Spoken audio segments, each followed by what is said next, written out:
issue of childhood hunger is very important to me because children are innocent, so they shouldn't have to deal with going hungry. Like, the only thing they should have to deal with is like playing on the playground. That's something that they shouldn't have to grow up with. Like, when they're older, like, they shouldn't have to reminisce on their childhood of being hungry.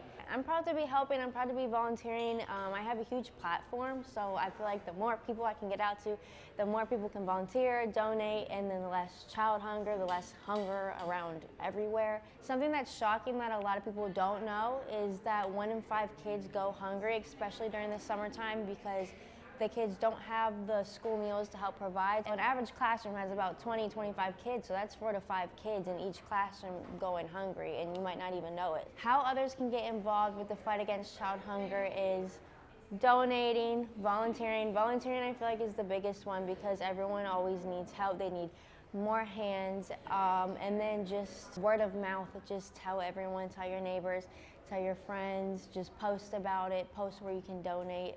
Like, if you can't volunteer, just post where you can donate, and then post all the resources. I don't want anyone to go hungry, especially as a food content creator myself. That's why I connect really deep with like No Kid Hungry and all that, because I don't want anyone hungry.